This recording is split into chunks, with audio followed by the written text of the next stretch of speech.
Hare Krishna.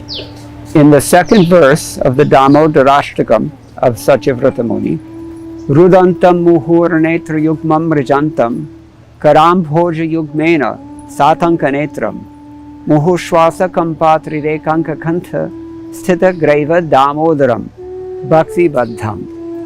This is a picture of the Supreme Personality of Godhead absorbed in the ecstasy of his pastimes with his pure devotees. We discussed already, no one except for the Lord's most beloved servants can actually think to bind up the Supreme Lord in the way that Mother Yashoda does in Gokula. And no one can imagine that the Supreme Lord would be crying. Rudantaṁ means crying, and rudantaṁ muhuḥ means crying again, repeatedly crying.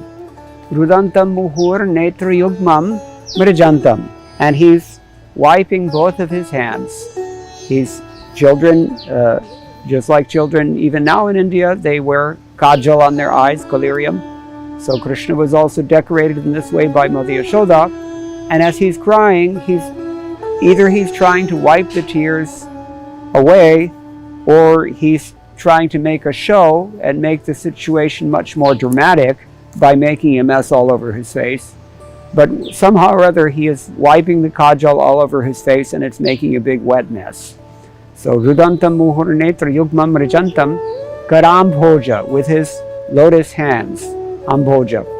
This lotus hands, they have the effect of removing all the miseries of material existence and bestowing upon one the sweet taste of divine ecstasy. So, rudantaṁ muhur netra-yugmaṁ mṛjantam karāmbhoja-yugmena sātaṅka-netram, and his eyes are very fearful. Either it's genuine fear or he's making a show of fear to avoid punishment. Muhuḥ śvāsa-kampa-trirekhāṅka-kaṇṭha sthita-graivaṁ Damodaram. The Lord has a necklace around his neck, and because his breath is heavy with crying, that necklace is shaking very beautifully.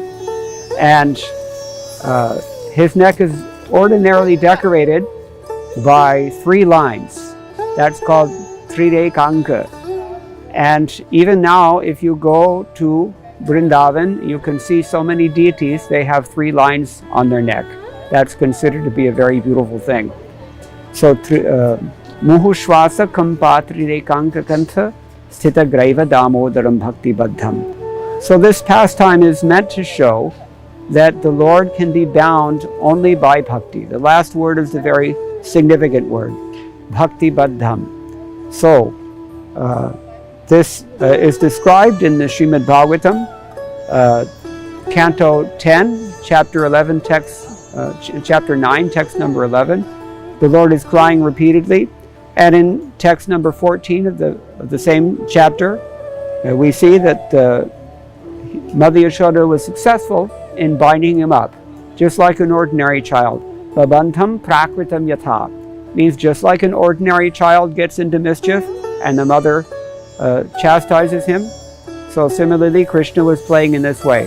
Not because God is actually under the control of karma or impelled by the modes of material nature the way that we are, but because these are his transcendental pastimes of love, simply meant to